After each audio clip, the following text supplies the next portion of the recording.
we call the Twilight Zone. Steve Kerr, and you look at Steph and Clay, and even Draymond with his lack of performance. With 2 in a row, 7 points for him. The twirling Doncic, melting into the defense. The front there, strikes. Swing, fly ball, well hit left center.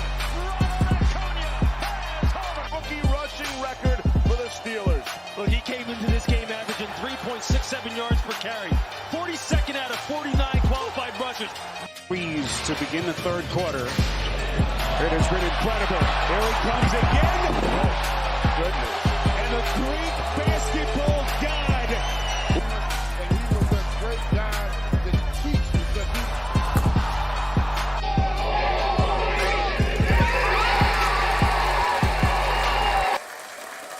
Good evening, ladies and gentlemen. Welcome to Dingers, Dunks, and Drives, presented by Rally Top Sports and the Mafia Sports Report. I'm Corey. With me tonight is Todd and Aaron, as usual. And we got a special guest, Rachel Marie Sports, joining us tonight. What's going on? Reoccurring guest. Yeah.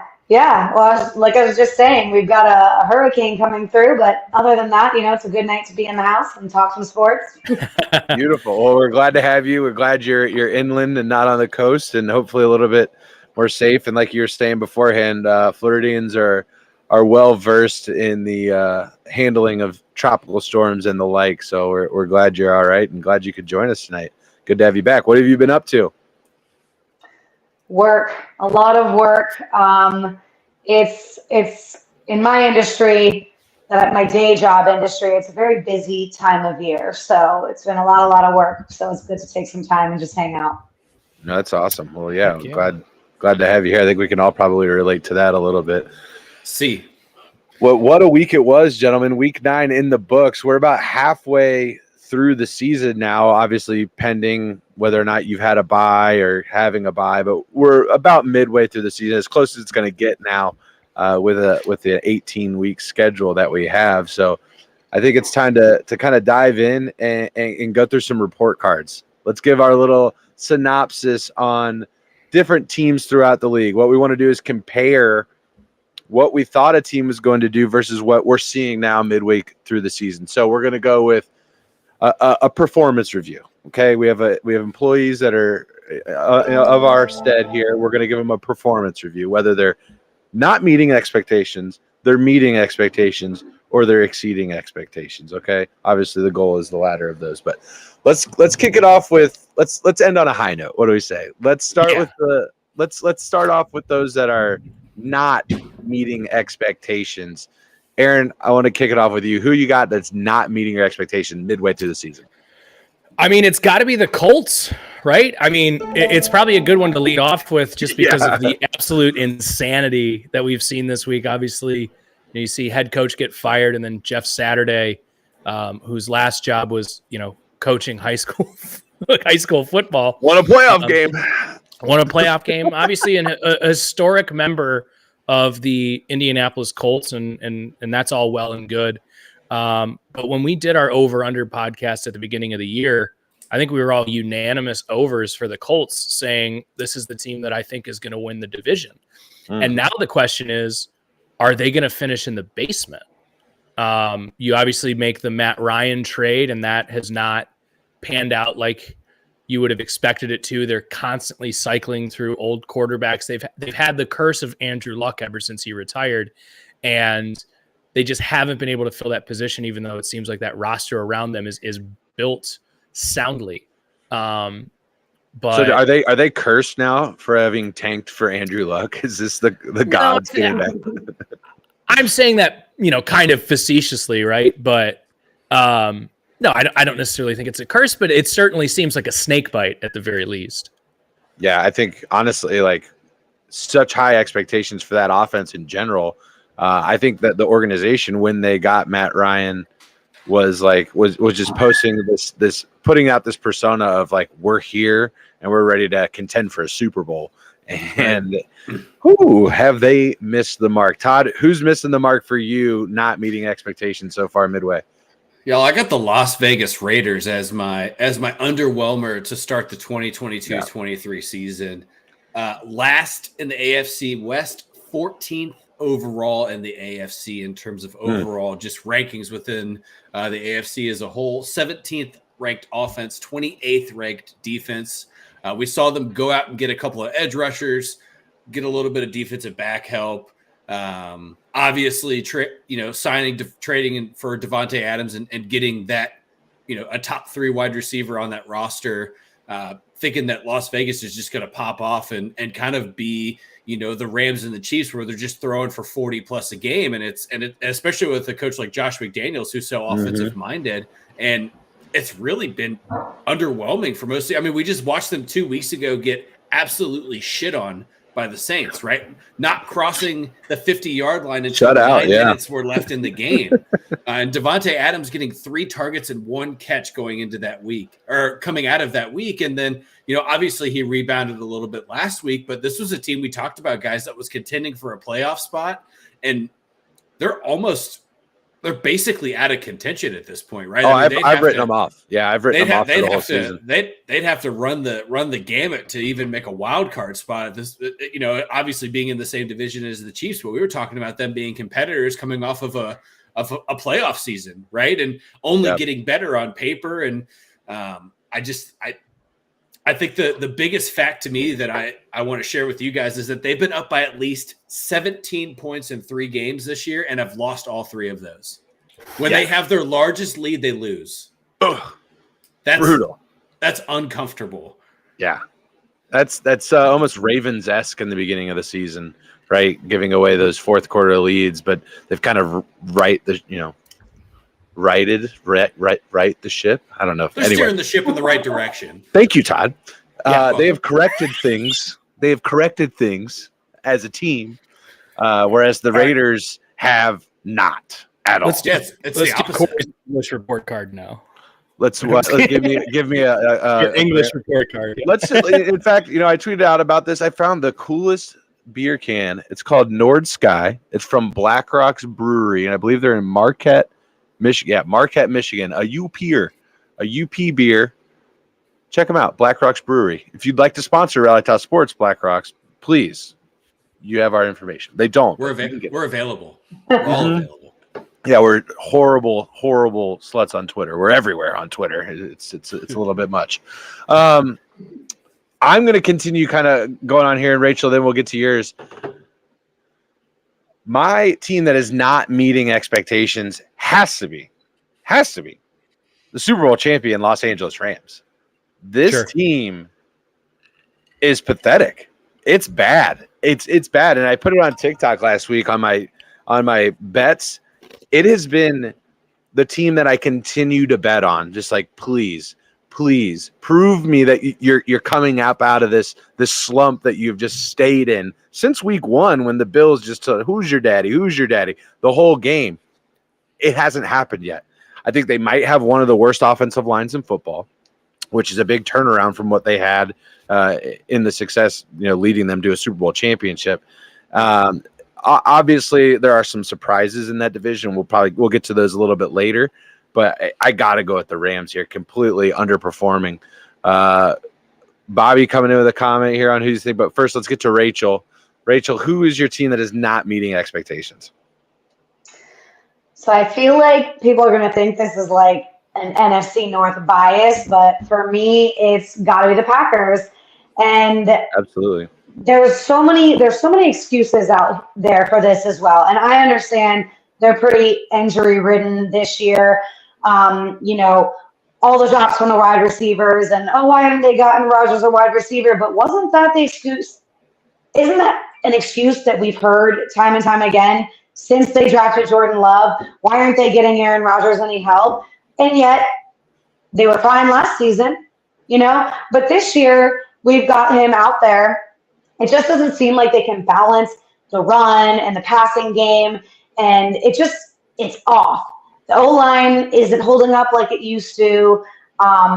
Rodgers, he didn't want to really give credit to Detroit's defense for this, but he threw 3 silly picks this past Sunday. Bad ones. Yeah. Yeah, and whether he wants to own that or not, I think people still expect Rodgers to carry kind of whatever team you put around him because he has done it before. And this year, I think in that sense, they're not meeting expectations. Yeah, so I think they're kind of in that same vein of the Rams where I'm constantly like, okay, this is the get right game. I think the Rams had one against Carolina where they won that one, but every single time that they're matched up, even against a slightly good opponent, they're not winning. Green Bay, they should have won. They should have won that game, but they had 3 turnovers. Hats off to the Lions, though. I was actually tailgating for that game down in Greektown. You guys saw the picture. We found Aaron Rodgers decapitated in a parking lot. It was a stuffed Aaron Rodgers doll. Detroit fans were getting rowdy, and a lot of the fans had confidence going to that game. They're like, beginning of the season would have written this one off as a loss, but heading into the stadium right now, I was like, we couldn't win this football game, and it's almost not a not necessarily a lack of balance from my perspective. Where's Aaron Jones? Why you get on the goal line and you're just not going to use Aaron Jones at all? I understand A.J. Dillon is a bowling ball with legs, but I mean, come on, man, come on. Yeah, it's interesting because you look at the Packers offense too, and they ran so much of that pro split last year with Dillon and Jones both on the field, and they're not even doing that as much. And when you're struggling more with getting the ball in the air and being consistent, go with what's best. Right now, the best thing they have is a substantially oversized tandem at running back that you can, worst case scenario, you could throw to either one. They both have soft hands out of the backfield. And looking back at that Lions-Packers game, nothing is fluid. Rachel's right. Nothing is fluid in Green Bay. Everything just seems really choppy. Communication's bad. Aaron Rodgers it just looks completely – it's even worse than 2017 for him, where I felt like that was a tough year for him, and he looks even worse than that now. So I think it's a little bit of age, and then it's hard when you start losing. It's hard to get the momentum back, right? Like you get in that losing streak, especially on games that you should be in or win. Right on paper, they should beat the Lions. He's such a fucking crybaby too, man. God, he's such a baby. Yeah. He is such a little bitch. I'm sorry, but he is. He's just constantly just yelling at his teammates or complaining about all the time. It's all the time. Yeah. Well, and if you watch after, like, say, the Bills game, the way Josh Allen kind of owned how he played, and he put it a lot on himself, and then you see Rodgers on Pat McAfee saying, "Oh, well, I don't know if their defense looked good. Brushes over. I didn't really have a great game, but honestly, we gave them this, we gave them that." And I'm like, see, you should stand there and be saying, I threw 3 terrible picks. That's on me. Yeah. Yeah. That's a great point, especially when you have the juxtaposition between Allen, who, and obviously Allen's still a guy who's trying to get his foothold in the league. Like, I think everyone will tell you he's a top 3 quarterback in the league, but he also still hasn't gotten that MVP. And then you have Rodgers, who's won the last 2, right? So you have the guy who's still trying to ascend as opposed to a guy who's in that dissension right now. So it's just that's a very interesting comment. I agree with that completely. So his play's obviously been struggling a little bit, and looking at it, it's not like the Packers can just walk away from this guy. His dead cap space next year is $99 million. Yeah. Ooh, you're stuck with it no matter what. Yeah. Oh yeah. You're riding that one out for a long time. So just enjoy that, Green Bay. But I have no sympathy for Green Bay fans. I'm sorry. I have Green Bay fans in my family, and I love you, Jacob, Bobby, Uncle Bobby. I love you guys. I have no fucking problem that you're going through QB purgatory right now. I have no problem with it. You enjoy it. The rest of us have had to deal with it for a long time. Aaron, tell them about it.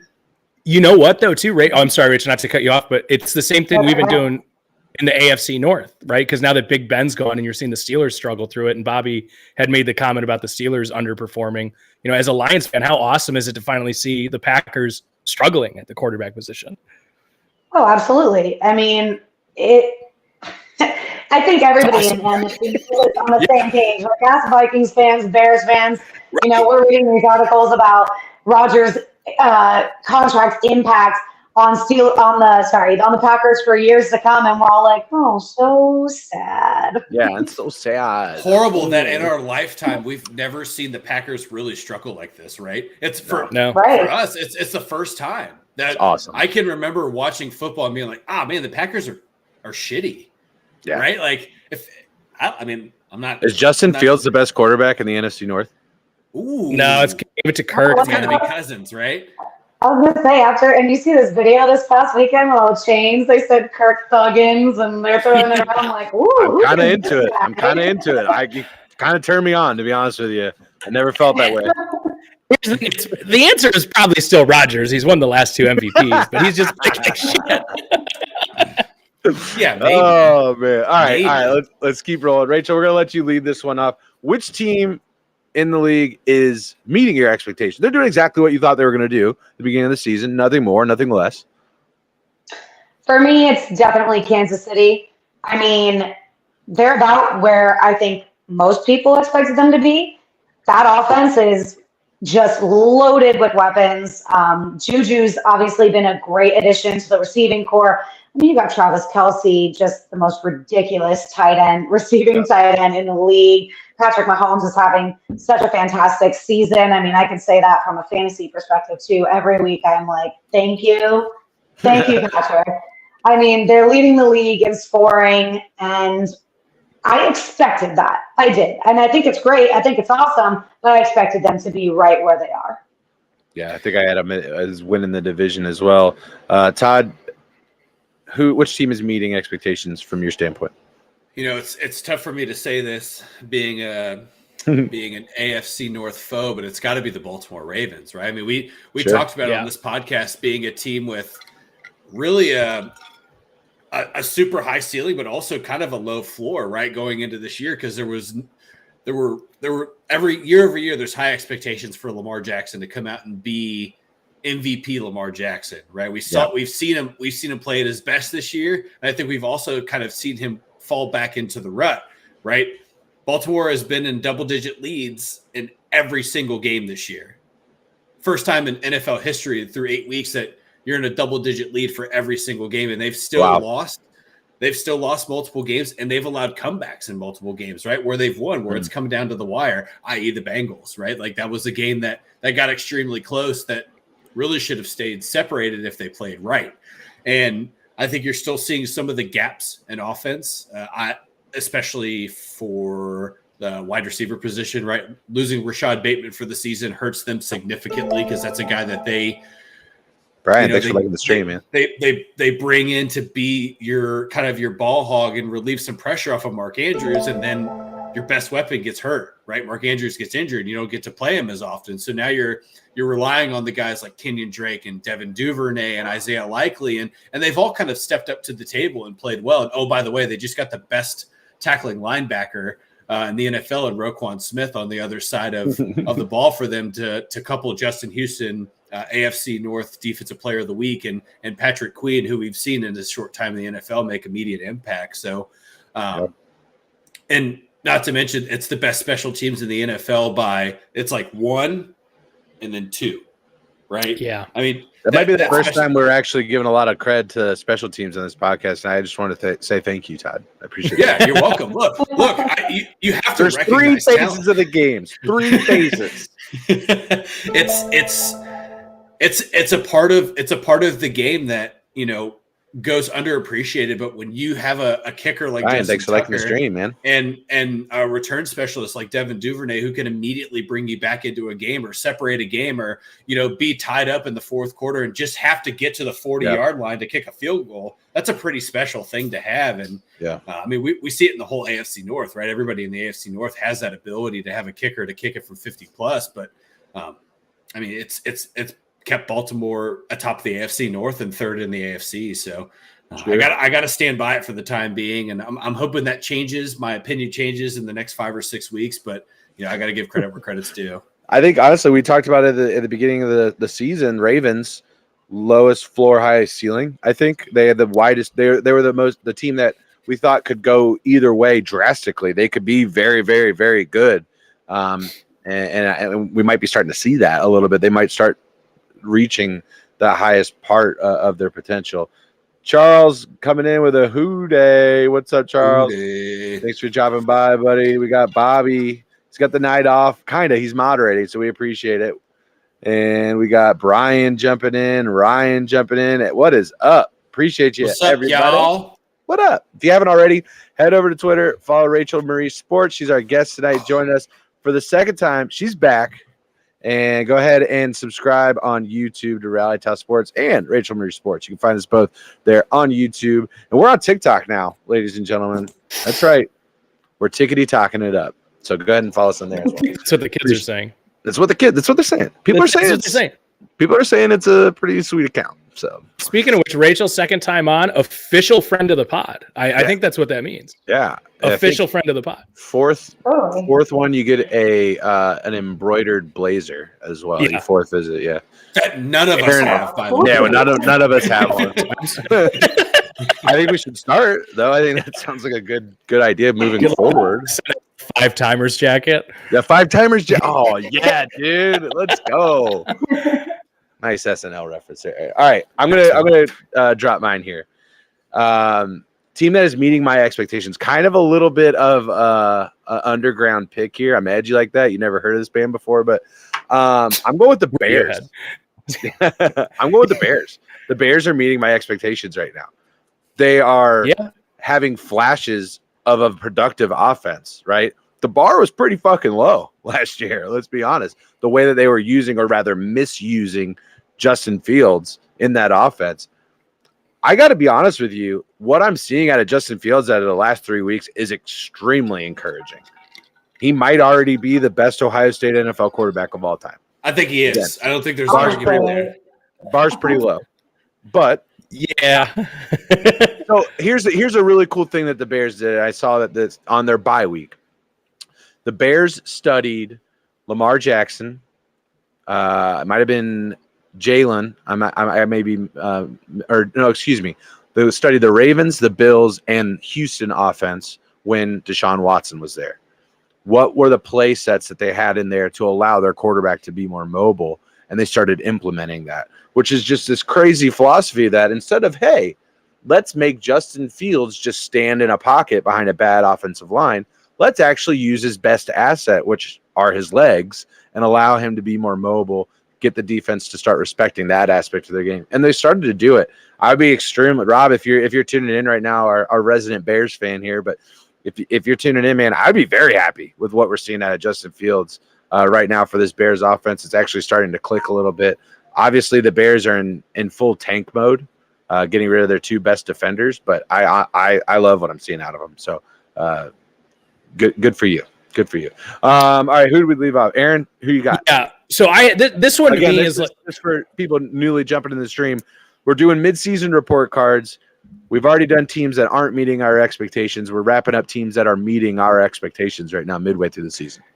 this one's probably a borderline pick, but there was only so many teams to pick from in this category, in my opinion.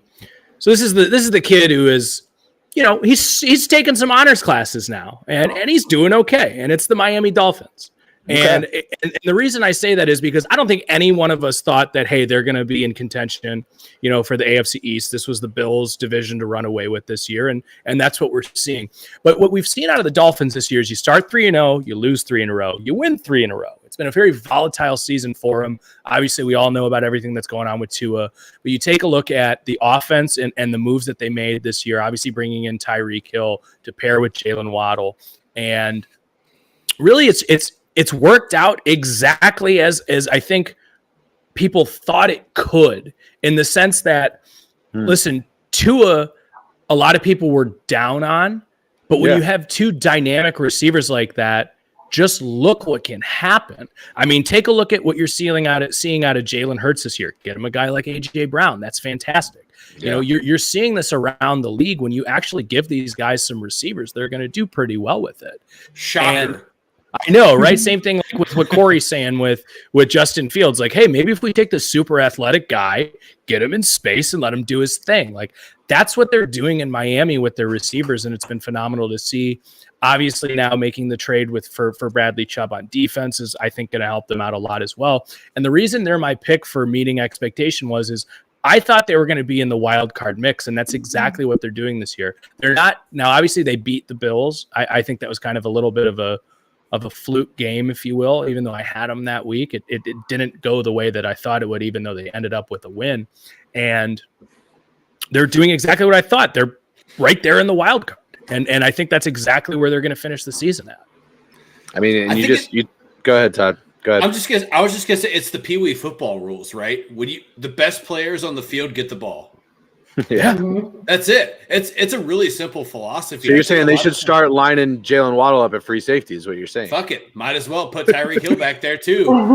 Make Tua nickelback. Do what you got to do. Raheem Mostert, Mike linebacker. No, I'm just saying. I think sometimes teams overcomplicate what they need to do on offense, especially when you get to this level of football. And it's easy for me to say that being a fan, right? But you watch a team like Cincinnati, for example, where you have 3 of the top 12 wide receivers in the AFC, right? Specifically the AFC, 3 of the top 15. Let me say it that way. And then you kind of run this like show and go offense where you're not really utilizing your best weapons. And, oh, by the way, you have a guy who has the ability to rush for 1,000 yards. You're not giving him the ball when you're up by 3 touchdowns in the fourth quarter. I'll never forgive him for that. I think I lost sleep over. I'm losing sleep over that just thinking about it. But Mary, thanks for liking the stream.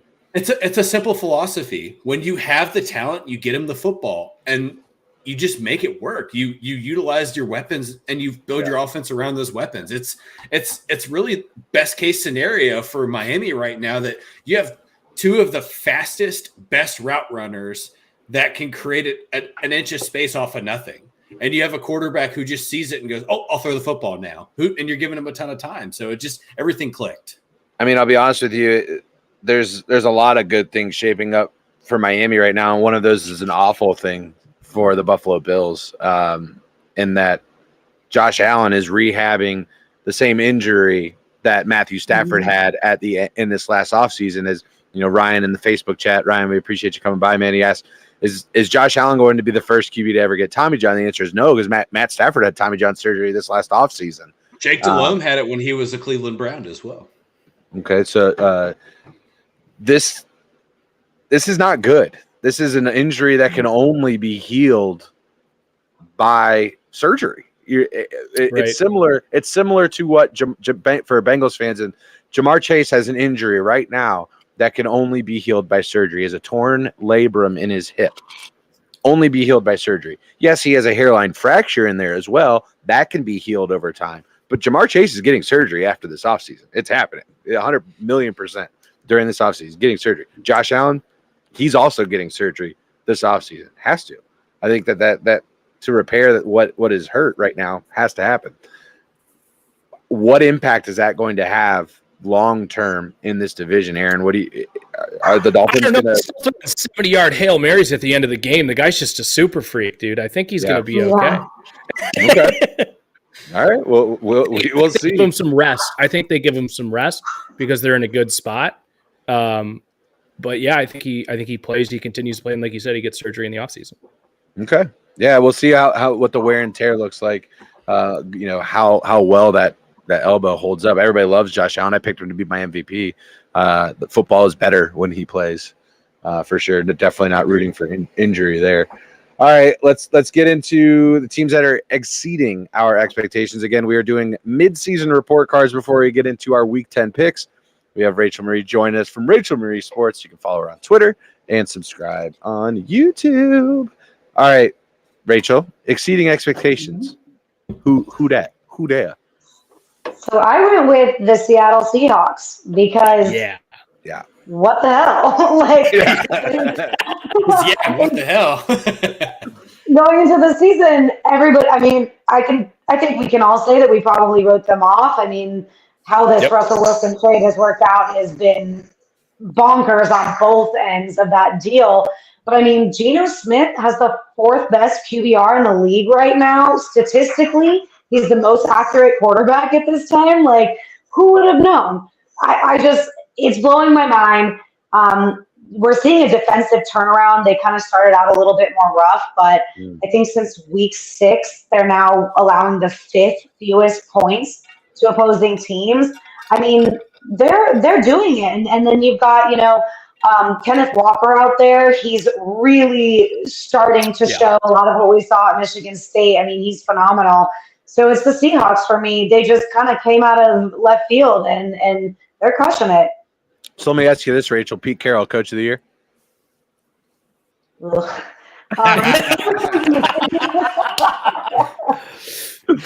I mean, honestly, yeah, maybe. Maybe, right? Because I'm personally like, take the gum.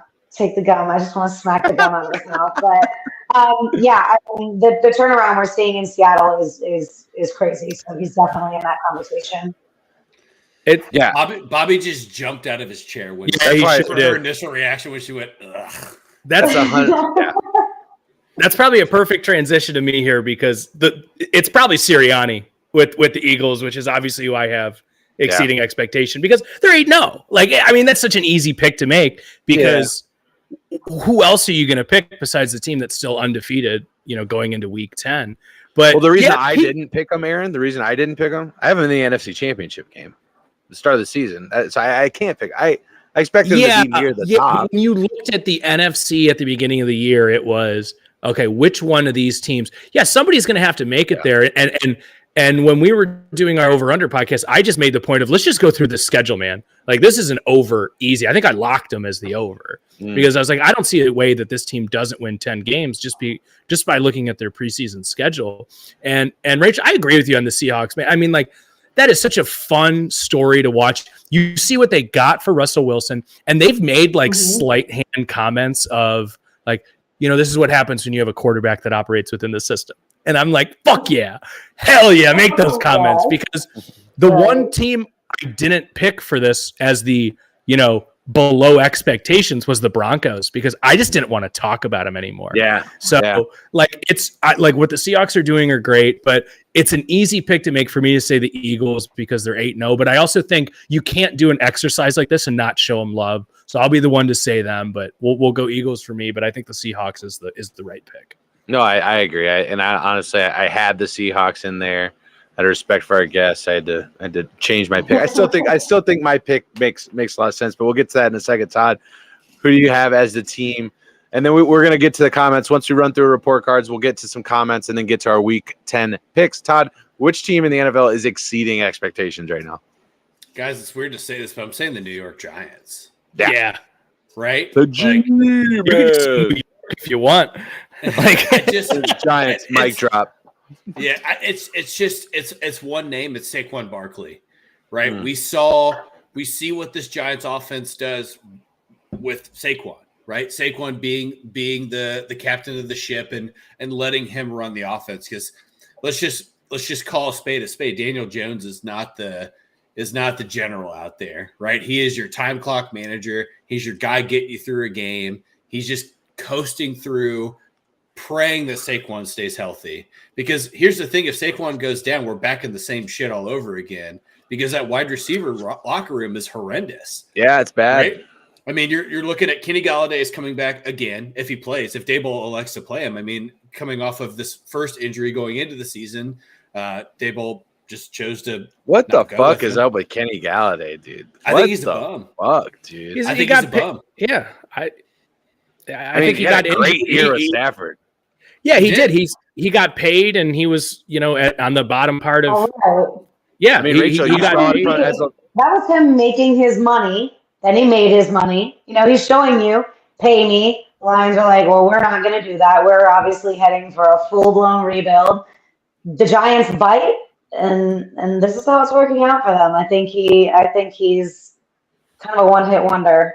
That was a Gettleman trade or a Gettleman acquisition in free agency. Dave Gettleman, previous GM of the New York Football Giants. But under this new regime, I don't see them making similar. I can't remember. I believe it was a Bills GM, former front office guy that is now their GM as well, if I'm not mistaken, that brought Daboll in. Or I could be mistaken. Makes sense because it's a Daboll. Yeah, I don't know. Yeah, I can't remember it. Bills fans in the chat, let me know if I'm right on that. Another Coach of the Year candidate. Yeah, I think he has to be at least rookie Coach of the Year, right? Give the dude credit where it's deserved. Doing what he is with what he has Absolutely. Yeah, Absolutely. go figure out the exceeding expectations. Guys are like, I don't know, man. Coach of the year, like. Well, here's the thing, though, right? So you look at New York as a whole, and statistically, they're not wowing you. Minus Saquon, right? They're not blowing up the stat lines, right? Here's what they're doing: they're just hanging in games. Coaching. Yeah, that's exactly what I was. Brian Daboll is he outcoached Harbaugh in that Ravens game, right? We saw it happen. He out-schemed him. Awesome. He beat LaFleur in London. He outcoached LaFleur in that second half of that London game. And I think it's an integral part. We've talked about it, right? The coach is an integral part of the NFL. And this is an example of a guy who understands how to lead a team to victory and just doesn't give a fuck what people think about him. And I'm here for it. I don't want to root for the Giants, but I'm here for a guy that plays at blue collar. I mean, that's what I like about him. He's a blue collar coach. Anyone that's going to go shake fans' hands with a fucking cigar in his hand, I'm like, yeah, I like that guy. Yeah. I'm terrified. I'm terrified. This guy has killed people. His first interview was full pinstripe suit, and I'm here for that. If you're gonna coach in New Jersey, you got to do it. Guys, he knows where to bury a body. That's for sure. All right, a team that is exceeding expectations. Got my ice on just for this motherfucker, Mr. 1 p.m. himself, the Spartan, the Commander, now the Viking, Kirk Cousins, baby, and the Minnesota Vikings exceeding expectations. Obviously, they've got a lot going on in the next couple of games. They've got the Bills, and then they've got the Cowboys. Those are the real litmus tests. These guys got spanked, absolutely spanked by the Eagles. Let's be very clear about that. But best wide receiver in the league, not even close in my opinion. I think Justin Jefferson is the best wide receiver in the league. And an offense that is able to produce, and a team that just keeps winning. They just keep winning. Every single week we're like, this is the week that they're going to drop the ball, and they haven't. If you had told me that going into week 10 the Vikings would be 7-1, I'd say you're absolutely out of your mind. But yet here we are. They can clinch the division in like 3 weeks, guys. They can clinch the division in like 3 weeks. If that's not the definition of exceeding expectations, I don't know what is. All right, we've got a lot going on in the chat here. I want to try and get to you guys because you guys are lit, and I appreciate you for dropping by. So Mafia Sports Report, Tommy dropping in saying not only talking about Josh Allen, did he throw a 70-yard Hail Mary, but he hit Gabe Davis right in the chest, should have been caught. Allen will play through the pain the rest of the season and handle it in the offseason. Kind of alluding there. Rachel, you struck a chord with Bobby, saying that you're putting all of his thoughts into a simple phrase in reference to Pete Carroll. Do you have a long-standing grudge against Pete Carroll? I don't know. I guess sort of, and honestly, this is going to sound crazy, but I feel like my dad passed it to me, and then the more that I just listened to his like post-game press conferences, and I was like, ooh, yeah, he's right. Like, there's just something about him that irks me. It just irks me. I can appreciate. I think Bobby absolutely can. Let's see other comments rolling in here. Dallas with a comment. Imagine if Gabe would have hauled that in for a touchdown. I mean, if this isn't Browns, Bills, Lions, Bengals, all of our fanhoods exemplified in one comment, I do not know what is. That is, if only they'd have made that field goal. If only Jeremy Hill didn't fumble. If only didn't fumble at the goal line against the Broncos. If the list goes on. The list goes on. Bobby with a comment here. What about the Jets? Rachel, what about the Jets? What do you think on that? Yeah, I mean, honestly, they were in my thought process for exceeding expectations. I just bit at the Seahawks because they were more, I mean, maybe not even more surprising to me, but the Jets kind of like fly under my radar. If that makes any sense, I feel like on Sundays, I notice that I'm not actually watching a lot of the Jets games. So, you show me their record, and I'm like, wait, when the hell did that happen? Like, where have I been? Yeah, right. Well, it's similar. So when Todd said the Giants, I was like, honestly, you could just say New York because like both teams are just surprisingly exceeding expectations, and they're doing it similarly. Like you just said there, Rachel. None of it's sexy. They're just winning games. Yeah, absolutely. Mafia Sports Report coming in saying Keenum worries me a lot if Allen misses any time. Has it been discussed? Yeah, go ahead, Aaron. I got to watch some Keenum. Here's the thing. Obviously, you don't want a guy like Keenum to come in and play the rest of the season, right? But if you need Josh Allen to just get like a week or two of some rest, Keenum is really like the perfect guy to just come in there and just like be the guy to just steady the ship. He's not going to hurt you. You guys have some good receivers. You can get them in space. Obviously, the Hines trade, they haven't really seen that part of it yet. But Singletary, I think, has played pretty well this year. And you have a really good defense. Case Keenum is the guy that comes in that just kind of he's your average quarterback. I think he's better than Mitch Trubisky. There's a reason he's still in the league. Right. He is your above average backup quarterback. He's a backup quarterback by trade. He is a professional backup quarterback. Now, again, just to reiterate, if he has to play the rest of the season, this Josh Allen injury is a big deal. Yeah, I'm sorry, the season's gone. Yeah, but if he has to come in and play 2-3 games, you're fine. You're fine. In fact, you go 2-1 in those games. I like Keenum. Yeah. I agree. Okay. If he has to play and Allen needs to rest, they should look at that around like Thanksgiving Day. Because then, I still don't think the Lions have a chance in hell. He might start me with less sadness. That's a great point. That's a great point because that's going to be the week before they're going to be playing the Browns. So just that whole 2-3 week stretch. Just let Josh get some rest, guys. I say let it ride because about week 16. Week 17, they're going to Cincinnati, so I'd like, let's let them clinch the division and then just need to take that day off. I think that. Yeah, it's New Year's. They play on New Year's Day, actually. Yeah, I think that's the strategy. So we're all terrified of Josh Allen. Got it. Comment. Couple more comments rolling here before we get to the picks for the week. As for Buffalo, we need to pass protect better too. Need to give Allen more time to throw. I agree, but at the same time, you want Josh Allen moving out of the pocket. You want him doing all of those things that is coming of quote unquote bad pass protection, because that's when he's special. That's when he makes what he is. We just lost Aaron hit a little bit. When he jumps back on, we'll get him on. Sorry about that, guys. But yeah, you want Josh Allen out there moving similar to a Joe Burrow or a Russell Wilson 5 years ago, or Patrick Mahomes. Deshaun Watson when he comes back and things like that. Let's see. He does a lot when he's mobile, right? Because I think that you get a guy like Josh Allen out of the pocket, it allows for that extended 3 to 4 seconds for a guy like Stephon Diggs to make another athletic move to get open, right? Or a guy like Dawson Knox to get in his to get to that right check down to get him over the first down marker. So I look, you could say that for any quarterback, right? You want every quarterback to have 10 seconds in the pocket. But sure. Josh Allen is so athletic that it's not necessary. He could do what he needs to do in or out of the pocket, running to the sideline. It's not necessary. He should stop. Left-handed, running backwards. He's fine. It's fine. All right, question coming in here from Dallas. Dallas, we appreciate you, man. Head over to Rallytown Sports, drop a subscription. We're here every Wednesday night. We appreciate it, man.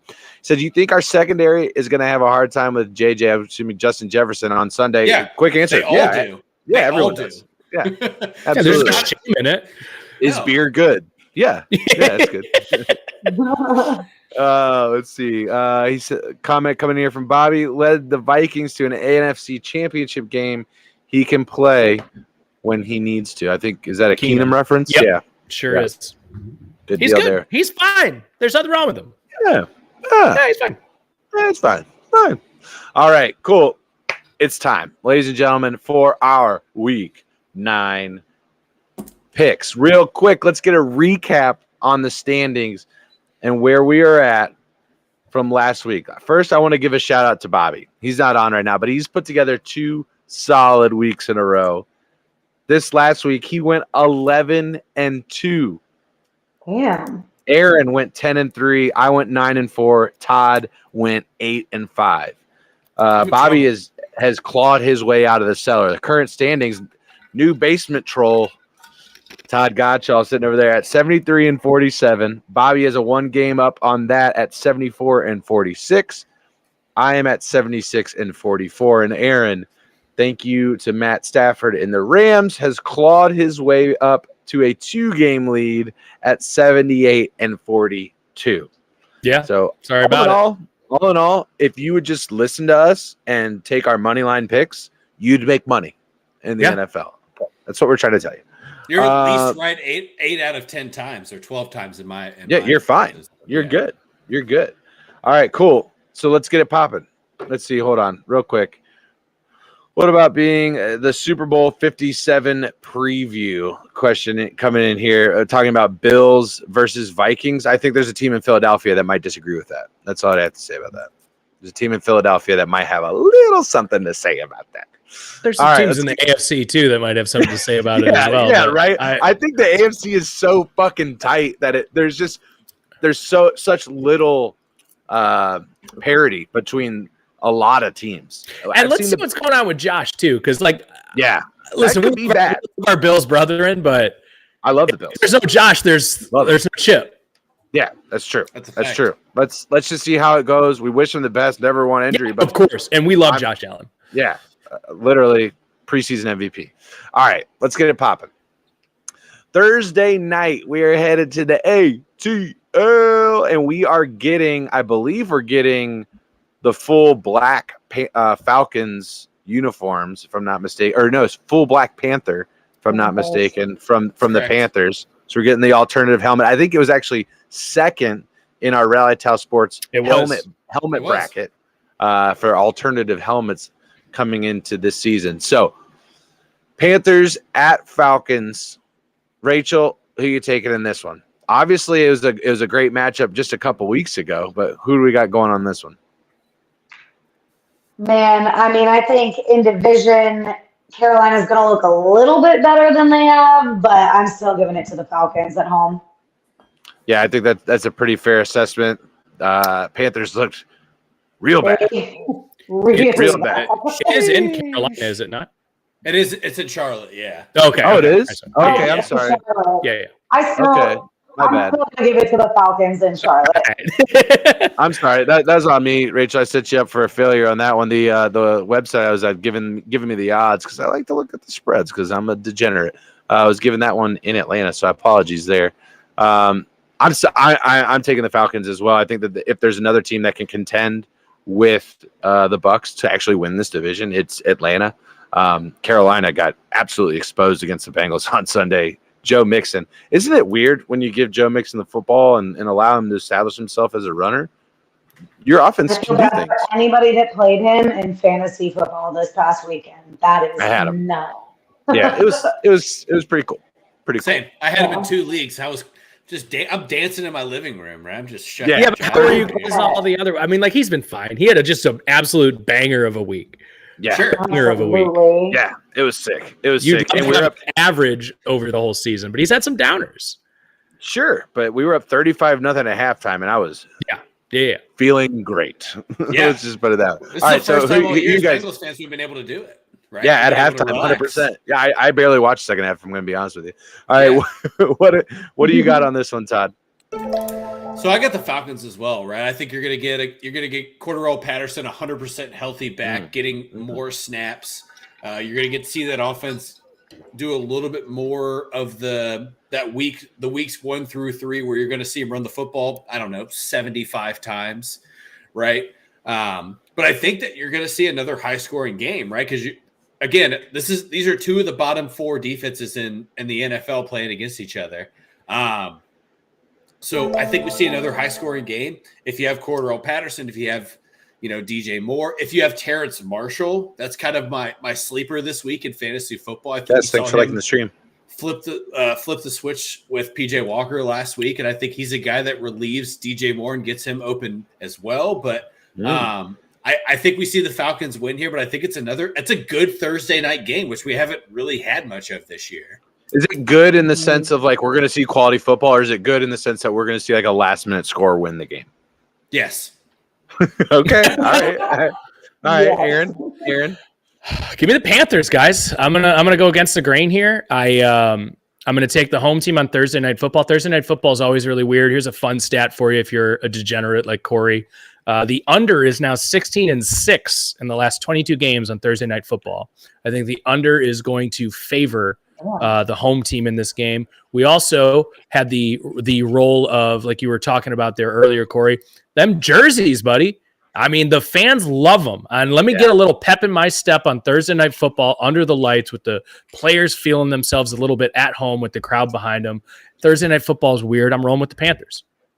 No, I can appreciate that. Bobby's asking for a charity bet here. I don't know if I'm willing to put my money on the Falcons. I'm not willing to put money on the Panthers, but it's also for charity. So we'll get a charity bet tonight. We'll get a charity bet. Quick shout out to Todd for making good on his bets. $30 to the Epilepsy Foundation. Speaking of which, I'm still outstanding on that. Yeah, Bobby, need to tell him where to donate, bud. No, he did. He did. Oh, he just in the middle of a work day, and I'm like, I'll get to that in a second, and I just didn't after. Then you kept making took money. Like 8 weeks to tell me. All right, cool.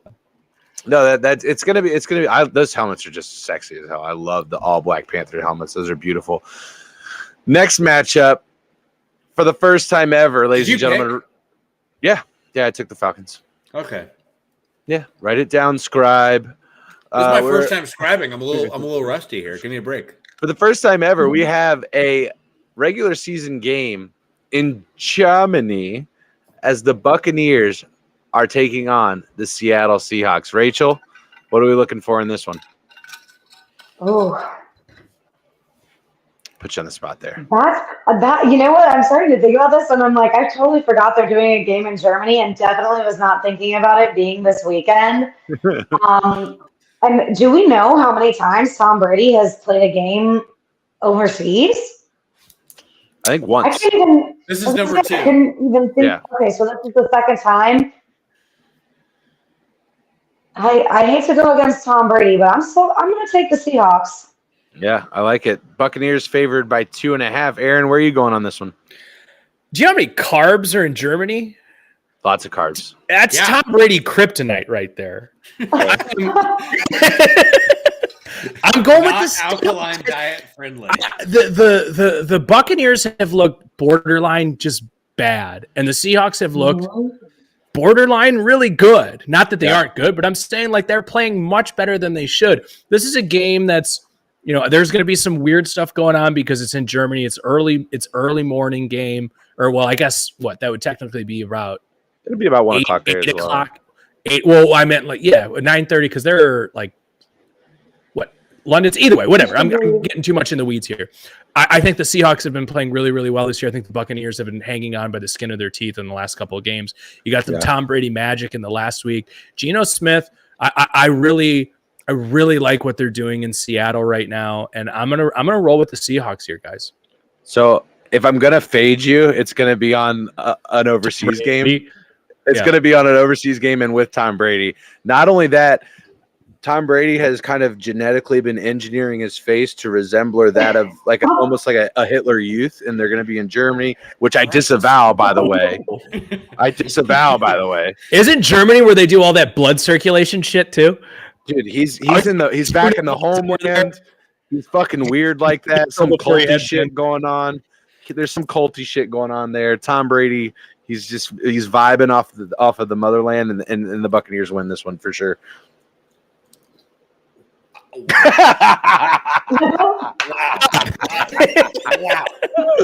Oh my God. Wow. Look, this isn't fucking NPR, Todd. I say whatever the fuck I want. Look, I understand that this is a free forum, but I didn't. Yeah. Number one, when I logged in tonight, I did not think we were going down the Hitler Youth road.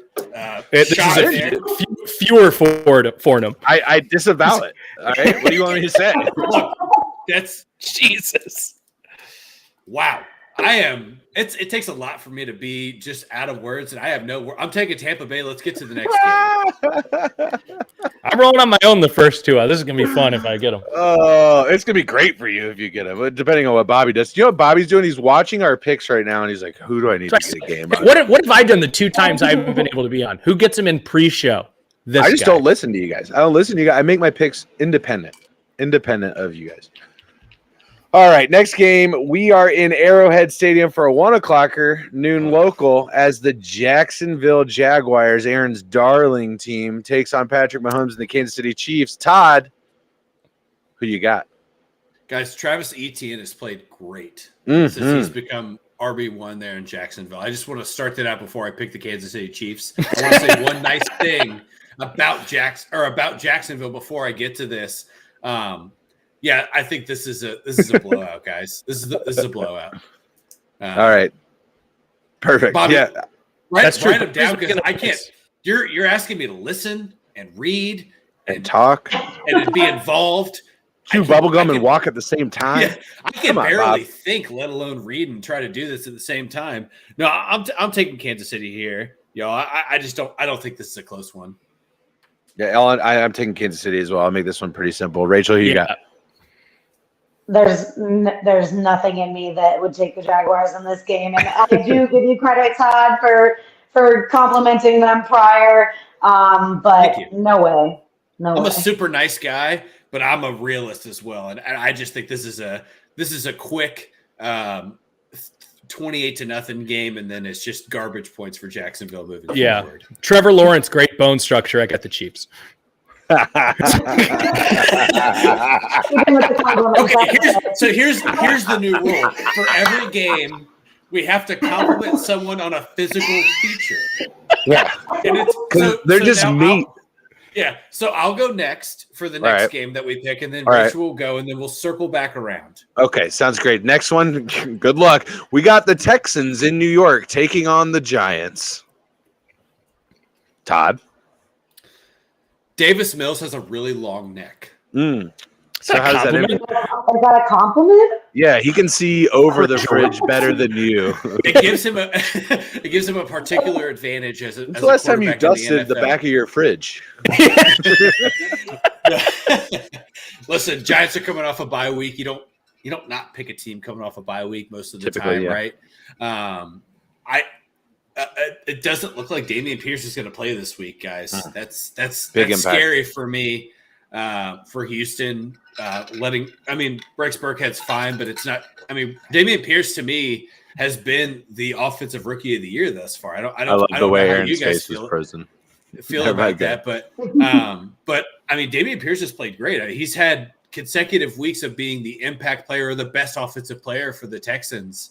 Outside of Kenneth Walker, he's the rookie of the year, in my opinion, offensive rookie of the year.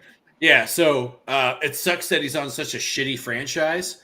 But I just said the Giants are exceeding expectations. They continue to do so here, and they're going to come out of this game 7-2. Aaron, who you got? I got the Giants for sure. The Texans have been kind of scrappy all year, and I would anticipate that this is. Does anyone have the spread up on it? Yeah, it's like 6.5. Giants minus 6.5. Oh, I got 5 on mine. That's a game. Yeah. That's a game where I would tease the Texans. I'm sorry, 5.5. Yeah, 5.5. So I would tease that to 9.5, and maybe take the Texans there. Okay. So you would. I'm still taking the Giants. I'm saying I would throw them in like a 3-team teaser to get the Texans like 9.5. I think this game will be actually pretty close. Or the Texans have been pretty scrappy all year, but they're not going to win this game. And just because I said that, they will. So, but I got the Giants. Rachel. Just so you know, Aaron, that is exactly how that works. Yeah. At least in my life. 100% of the time. But yeah, you guys kind of took the words out of my mouth. I'm definitely going with the Giants, but I am with you, Aaron. I think the Texans hang in there a lot closer than others might expect. Yeah. So we had a point to where you had to Todd had to make a physical comment about one of the players, and I don't know how you missed this, Todd. Saquon's thighs. I didn't want to take the easy road here, right? I appreciate that. I'm finding a deeper compliment. You're creative, and I appreciate that. Ryan making a comment, if Pierce plays, he's taking the Texans, but I'm riding with you guys on this one. I'm taking the Giants coming off the bye. It's really difficult for me to bet on a 1-7 team, so I'm just not going to. Next matchup, Rachel's going to lead this one off. You've got Blandy Andy at 1:00 heading into Pittsburgh. The Saints taking on the Steelers. Saints favored by 1.5.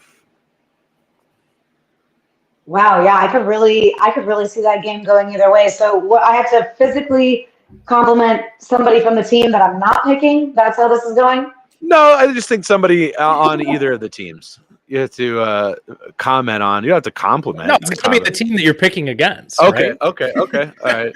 And that's the reason why? Yeah, because you're like, Okay. I'm sorry about it, but Okay, and they're going into Pittsburgh. Yeah, in Pittsburgh. Yeah. I'm going to take a close game, but I'm going to take the Steelers in Pittsburgh. And, oh man, I'm like, who am I going to compliment? Roast him. Kenny Pickett has small hands. There's your compliment. Let's go. that's not a compliment. That's not a compliment. I was going to It's say just a that fact. Taysom Hill is looks like a Ken doll. There you go. There you go. He has a strong physique. Todd, I would have gone the other way, and I will. I'm going to take the Saints in this one over the Steelers because Kenny Pickett can't hold a Whopper because his hands are too small. So that's my justification there. And this close one, Saints go on the road, and Ant gets a win. Todd? I'm actually taking the Steelers here, guys. And I think this is a little funny for me because I believe I said about 3 or 4 weeks ago that I would not pick them moving forward. But well, again, I am a liar. Right. Santa is watching. Look, again, team coming off a bye week. TJ Watt more than likely back, which makes a big impact on the defense. I've watched the Saints week over week be one of the most inconsistent teams in the NFL. Right? I think that's the big thing for me is that you're going to catch Pittsburgh at home, mostly healthy, and now we're getting to the point where Kenny Pickett's kind of getting some snaps under his belt. I'm seeing him make some decisions that that kind of put him above the rookie line sometimes. Right? I'm not putting him above that line yet, but he's making better decisions and he's doing things a little bit more fluidly. And he's in a bad situation, right? Pittsburgh's not in a good spot right now. I think that they're a team that's looking for a top 5 pick to try to grab maybe an offensive lineman or an edge rusher, whatever it may be. But I think that this is an opportunity for Pittsburgh to pick up a win at home, give the fans something good coming off a bye week, and then kind of coast it out for the rest of the year. All right, Aaron. Yeah, I mean, I'm taking the Steelers here as well. You're looking at a Steelers team that's coming off of 14 days of rest. You're looking at a Saints team coming off of 6 days of rest. I'm going to take the team at home that's coming off much more rest. And they rested pretty good. Yeah, matchup. But here's the thing. We were talking all year when we were at the beginning of the season when it was, how long is Mitch Trubisky going to have the job? We kept saying, hey, what's the Steelers bye week again? What's the Steelers bye week? What's their bye week? Because that's probably when Pickett's going to probably get in there. He got in there a little early, and they never really gave him the snaps in practice to get that under his belt. He like Todd just said there, he's starting to get that game action, and now he's got 2 weeks of practice under his belt as this bona fide starter. They get rid of Claypool. I think that kind of shores up exactly who their offensive identity is. I think you're going to see Pickens play well. I think you're going to see Freiermuth play well as well, because he's going to kind of assume some of those targets, and I think Freiermuth is a underrated tight end as well. I agree. For the Steelers. And I forgot who it was, but I saw this. I think it was their offensive coordinator, or maybe it was Tomlin, but basically saying we were comfortable getting rid of Claypool because we feel that Freiermuth can fill that role on the offense. They're basically playing the same type of offensive role in that offense. The Saints have just underperformed all year. I've taken them way too many times for me to do this game. This is a really close one. Don't get me wrong. I'm going to take the home team, and I'm going to take the home team that has much more rest. No, I can hear all those points. I've seen, honestly though, I'm not seeing it with Kenny Pickett. I've seen some good plays. I've seen some really bad ones. Sure, he's really bad. Sure, but I'm talking Baker Mayfield bad. That kind of stuff. That's what I'm seeing out of him. And to be fair, I'm not watching enough. I'm not watching enough Steelers football because I get kind of acid reflex whenever I turn on a Steelers game. But I don't know. I'm not buying in. I still think the best rookie quarterback is sitting in Atlanta, and he hasn't started a game yet. In my personal opinion, we'll see. I don't think it's Willis. I'll tell you that. Yeah, man. What the fuck, man? What is up with that? What is up with that shit? All right, we'll get to the Titans, I think, a little bit later. They have a game this week. Yeah, we'll get to the Titans here in a little bit. All right, next one, Rachel. This one's for you. The Detroit Lions are heading into Soldier Field to take on the Chicago Bears. Every week. Bears favored by 3 in this one. What's the keys to the game? Who's winning? Listen, that sounds about right to me, and I hate picking against my own team, but I think Justin Fields and his mobility, like mobile quarterbacks have been an issue for the Lions. They just can't seem to contain, and I don't know. They fired a DB's coach, but can Aaron Glenn like coach up another good defensive game, or are they capable of containing Justin Fields? I don't know. I do think they're going to keep it close. They really always do when they play within division. Like there's not a lot of blowouts with the Lions versus any other NFC North team. But mobile quarterbacks are a problem for this Detroit defense, and I think that's going to kind of be the make or break. And I do think the Bears by 3 sounds about right. Todd? I dig it. I like Bears by 3. I think this is a high scoring game though, y'all. I think we watched Justin Fields do a lot of what he did last week, and probably a little bit more. Now, I'm not saying he's going to run for 200 yards, right? But regular season game record for a quarterback rushing, if I'm not mistaken. 178 yards. Yep, he broke. Michael Vick was like at 161. Justin Fields ran for 178. Bush League. I don't know if you saw Tua's post-game interview, but he asked about it, right? That was the first thing he asked about when he got to the podium was like, how many yards did Justin Fields run for? And then somebody was like, 173 or something like that. And he just said, how did he do that? Right? Like that's the kind of stuff that you see from Justin Fields. And Corey, you said it a little bit earlier, but he has the ability to be this huge playmaker, right? But the thing he's been doing, he's been running a lot, but he's been running for his fucking life all season. And I think we watched him a little bit on Sunday against the Dolphins, not running for his life, but scheming to him being able to run and get into the open field. And now, 61 of those yards was on one play, and it was a beautiful run. I mean, he created so much separation, but the Lions defense it's bad. It's statistically the worst in the NFL. Yeah. Rachel's right. They're not going to have that edge containment. Right, he's going to run away from Aiden Hutchinson. He's going to run away from Malcolm Rodriguez, and he's not going to throw to Jeff Okudah. And once you get outside of kind of those 3, right, and now I know they just had a rookie defensive player of the week. I don't want to take anything away from him, but once you get outside of those 3, life gets a lot easier as an offense. So I think you see Justin Fields do that the right way this week. But I agree. I think Bears by 3. I think it's a lot of touchdowns. Yeah, and I'll kick my pick off here, and then we'll give it over to Aaron to wrap this one up. But honestly, I think the Packers offense is a lot easier to game plan for. You don't really have a lot of weapons on the outside to try and scheme against from a defensive perspective, and it's not like you really have to worry about Aaron Jones because they don't fucking use him. The Packers don't, so you don't have to really worry about that a whole lot. You saw that on Sunday at Ford Field. This offense is more dynamic, which is insane for that to come out of my mouth right now, that the Bears offense has so much more depth to it than does Green Bay's. But it's true. You have Justin Fields, you have a 2-headed monster in Montgomery and Herbert, and not to mention Mooney's starting to kind of come up a little bit, and you got Claypool that adds to the Bears, right? He's not – I don't think he's a number 1 anywhere, but he adds to what they have available on the outside. So, yeah, I got the Bears in this one, and I think they cover. Aaron? Yeah, I think it's just kind of wild coming into this season where it was, you had Trevor Lawrence, Zach Wilson, Trey Lance, all these quarterbacks, and we're like, Justin Fields is probably the worst quarterback in that first round group, and apparently not, because now he looks like the only one worth a damn.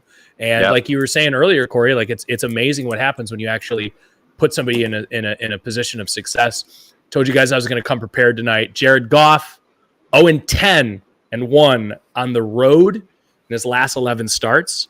Wow. I am going to take the Bears here pretty handily. I think the over-under is 40. He's due. Nah. I'm sorry, Rachel. Another one is the Lions are they are the underdog in this game. Jared Goff is 11-29-1 straight up in his career. I am going to take the Bears pretty handily here. I'm sorry, Rachel, to do this to you as our guest. But I would hammer the over. I think it's going to be a fun game. A lot of points. A lot of points going down in the Windy City. All right, Aaron, you're going to get this one started. We've got the Browns. Kevin Stefanski, Aaron, you got a stat to give us about Kevin Stefanski and his all-time record. He's going into Miami to take on the Dolphins. Dolphins looking at a 3.5-point spread right here. They are the favorite. Aaron, tell what do the people need to know about Kevin Stefanski? Okay, let me pull it up so I can cite it correctly. Kevin Stefanski is 11-0 against teams named after animals that cannot fly. Boom. Can dolphins fly? Can dolphins fly? No, they cannot. Reality. And what did Todd say earlier? I'm not betting against a team that's coming off a bye. No. So they're 5-0 against the Bengals. Just wanted to make sure I pointed that out. 1-0 Colts, 1-0. Oh, everything else is 1-0. I'm taking the Dolphins, those guys. Here's the deal. The Browns showed me something in that Monday night win against the Bengals that this defense isn't worth fucking nothing, which they have all year. And that's not an easy team to show it against. It'd be one thing to do it against, the Jets or the Falcons or something like that. No, that's a backhanded compliment for sure. I think you have a good offense and we shut it down. But my point is that's not the game that I thought we were going to get out of the Browns defense, but it's good to know that it's there. You know what I mean? Now, I think the Dolphins with Tua, Tyreek, Jalen Waddle, Mostert, and now Jeff Wilson, I think they're going to kind of just have their way with it. I'm going to take the Dolphins here pretty easily. Yeah, I'm riding with you on this one. I think the Dolphins win. I don't know that they cover because I feel like the Browns play tight in almost every game. They're pretty much right there. So I don't know that the Dolphins necessarily cover, but I'm taking the Dolphins to win this one. 70% of the time a team coming off the bye wins. This is the 30% for me. Rachel, who you got? I'm with you guys. I'm taking the Dolphins pretty handily as well. I don't know that your defense is as bad as the Lions defense, but watching what they were able to do, they're scary. They're a scary offense, and especially when they're clicking against a bad matchup defensively, I'm going to give it to the Dolphins. Todd? Yeah, I'm taking the Dolphins, and I think if you're looking for a running back in fantasy football and you're hitting the waiver wire, Jeff Wilson Jr. is a great target to go after. If he's available in your league, you should find a new league. Yeah. Find a new league. I'm just saying, if he's available, you got to scoop him up now, right? Or if you've been sitting him on, if you've been kind of just letting him hang out on your bench, this is a good week to put him in and let him run, because I think you saw Miami last week I think him and Mostert almost had equal total touches, but Jeff Wilson Jr.'s effectiveness was just a little bit higher than Mostert's. And again, you're looking at two former Shanahan guys that play the running back position very well, and it's just a compliment to Kyle Shanahan for developing these guys to be good NFL running backs. Fair enough. This next one's a little tough. This one's a tough to pick because not only is I think it the best game on the slate, but we've got some injury questions that we don't know how is going to impact the game. We have got Josh Allen day to day, but we've got the 7-1 Vikings coming in to Buffalo to take on the Bills. Would be probably flex to a Sunday night if they could. But this is going to be a fantastic matchup, a real litmus test for the Vikings. We already kind of talked about that a little bit. Todd, we'll keep it rolling with you here, man. What are you thinking in this matchup? It's tough. It's tough. I'll say the same thing Juan said on last Wednesday. It is tough picking a game on Wednesday when the injury report is still 4 days away, right? 5 days away. Because Sean McDermott basically said it today. It's going to be a game time decision for Josh Allen. Mm-hmm. And here's the thing. The thing that concerns me the most about Buffalo is that you haven't established any running game whatsoever outside of Josh Allen. Because not only is he your leading passer, he's also your leading rusher. Yeah. Right. Yeah. So say Josh Allen they decide to start Josh Allen going into this game this week. Does this turn into a read option offense where it's basically him and Singletary running out of the backfield and they're kind of just hanging out and they move it slow? Or do they scheme the offense differently to throw shorter passes, right? To get guys like Dawson Knox more involved. Because here's the thing, if I'm staying away from Gabe Davis this week from a fantasy perspective because he's a bomb threat. And if you're he's like on a TSA list, is what you're saying? Yeah. So if you're looking for a wide receiver on a bye week to not play, it's Gabe Davis for me this week, guys. He's shown too many inconsistencies. He only has big games when they're able to get him the ball deep downfield. I don't think Josh Allen's going to be able to do that this week. But the flip side to that is that, Dallas in our chat brought up a good point earlier is what is Buffalo going to do to slow down Justin Jefferson? And the answer is that you don't slow him down.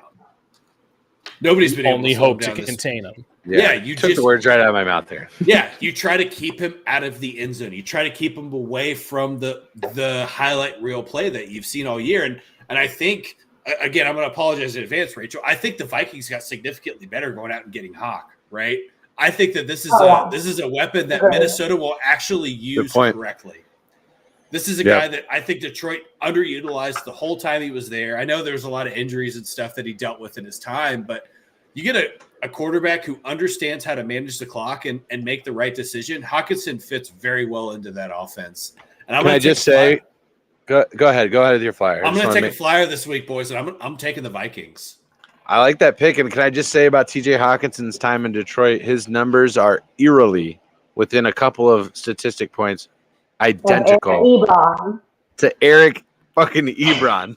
That is just insane. Insane. All right, Rachel. Your boy Hawk, he's in Minnesota. They're going into Buffalo. Who you got? And I tell you, if they were able to flex this like they want to, I'd easily take the Bills either way because Kirk Cousins was just so bad in primetime games. Fair enough. That's a fact. Damn, this is a 1 p.m. start. Yeah, you're right on this one. Just without seeing the injury report, there's just a lack of information, and I don't. But here's what I'm also thinking. I actually did get to watch this Vikings Commanders game this past weekend. And I honestly thought the Vikings were getting a bit exposed. Like, for a while there, the Commanders fans next to me is screaming, they're shams. And I'm watching, and I'm like, damn, I don't know. You might be right. I don't know what's going on. So, first of all, there's a Commanders fan. That's pretty wild, right? In Florida, too. I mean, that's even weirder. But that being said, I think, and I just don't even know how to back this. I think I'm still taking the Bills. Okay, I like it. I like it, and Aaron, I'll give my pick and allow you to have the last one here. But good. I was going to defer. I'm just kidding. Again, kind of the same notes that everyone else was playing. A lot of uncertainty behind Josh Allen. We're making these picks on a Wednesday. It's a little difficult. So that being said, I'm going to go with Vegas, and I'm going to take the line. I'm going to take the Bills. I'm going to take the favorite. I'm going to take the home team. I'm going to take all the other things that come along with that, and I'm going to take Bills. Yeah, Corey, you basically just took my point right out of my mouth. There is there if it was -3, under 3, I would be less confident that not only is Josh Allen going to play, but that even if he didn't, that Vegas wasn't confident in this roster. This is still a great roster. Yeah, sure. In Buffalo, regardless of whether Josh Allen and plays. You just spoke great praise of Keenum. Exactly. Yeah. And I just don't think that the Bills are like, I was looking at their schedule going, damn, this team's going to lose one game this year before this Jets game last week. Cause you look at their schedule and it's like, all right, this was probably one of the other games that you're a little bit worried about just because of when you match up their records. They've been favored in every matchup. Todd, I think it's a hell of a flyer, and I don't blame you for doing it. Again, this is one of those picks where it's like, man, if I could readjust this on Saturday, maybe I would, because if I know Josh Allen isn't playing, I'm probably going to ride with the Vikings here, but I'm going to take the Bills. I still think they have the better roster top to bottom, and they're just a hard team to pick against Josh Allen or not. Fair enough. Last 1 o'clock slot game. This one going down in Nashville as the Tennessee Titans takes on America's team. Let's ride, Denver Broncos. All right. All right. I'm just yeah, I know. I mean, if you had to flex a game, right? If you could flex a game into prime time, I tell you what though, Titans versus Chiefs. That defense was pretty solid, right? I mean, they held them in check all the way up until the end. Yeah. I don't know what shut down the running game they never allowed Kansas City to do anything with the ball on the ground. I mean, they decided to throw the ball. It's been a pretty consistent thing for most of the season, to be fair. But I think what I saw out of that Titans offense or lack thereof is pretty concerning. Does anybody know off the top of their head if Tannehill's back this week for the Titans? I don't. I can see really quick. Know. Yeah, I don't know either. What I will say is that it's very clear about whose offense is more productive, regardless if Tannehill is there, and that's the Titans. I'm taking the home team. I'm taking Derrick Henry. I'm taking the Titans. Aaron? Same thing, right? I really wish I could know what's going on with Tannehill. I don't think there's anything that's been stated just yet. If I'm not mistaken, were the Broncos not on a bye last week? Yes, they were. They were. Yeah, they were. Gonna make a deal with the devil? Russell Wilson himself. Yeah. Oh, guys, I'm gonna take the Broncos. I'm gonna take the Broncos, and it's dirty and it hurts, and I don't. So here's the thing: if Wills is playing, that defense is gonna fucking murder him. The Broncos have a legitimately good defense. They do. And don't get me wrong, the Titans do as well. And you've seen how bad that this Broncos team has. Their offensive line is basically just like an actual turnstile, where it's like, yeah, I could slow you down for half a second, but you're going to get right through that. Just a little swim move, and you're at the subway. So I don't. It's a bad game. I'm not necessarily really looking forward to watching it by any means. But if the Broncos are going to figure it out at all, it has to be after the bye week. And I'm going to take a flyer on it only because I truly believe that the Broncos roster is much more talented than the Titans roster is. I actually think that the Denver Broncos defense can bottle up Derrick Henry enough that if Tannehill isn't playing, you're going to force Malik to actually make a couple throws. And I just don't think he can do it. And even if Tannehill does play, like what receivers is he throwing to? I'm going to take the Broncos here, and I'm going to go get some mouthwash. I'll be right back. So I do want to point something out. We've made a comment defending guys like Kenny Pickett, who got their first start against the Bills and lack of preparation. Malik Willis just had to go to Arrowhead for his first start. Probably the hardest place to play in the country. I think there's a little grain of salt at least that needs to come along with that. So I'm excited to see full week of preparation if he is the guy getting the nod to start. If anybody, I don't know if anybody's been able to pull that up. Intern, look that up. Yeah, but he's also, hold on, real quick before we move off of that, he is right now 12 for 30. Sure. Into bad week. Bad week. That's for the year. That's not just. Oh, well, I mean, how much does he actually play? He got to play he split a game and a half. He was 5 of 16. Okay. It was hilarious. He had thrown for like. I don't think Nashville thought it was very funny. Well, he had thrown for like 60 yards in the game, and they needed him to pick up like a 30-yard play. And it was like, that guy has even that's impossible. It's not going to happen. Rachel, who you got in this one in the dumpster fire game for the 1:00 slate? I was going to say I am really not sold on either team, but I'm with you, Aaron, on Denver's defense. I think in the most, and no offense to any Titans or Broncos fans, but in the most boring series of events, we all wake up, somehow they're in overtime, and the Broncos win. All right. Todd? Yeah. I just want to throw out one more stat about Malik Willis, and I think we've talked about his start in the NFL. He had 5 completions on Sunday night. Yeah. None of them were to a wide receiver. Yes, good point. I just think that's a big problem. Right? you just take everything out of anything else you're thinking about with football.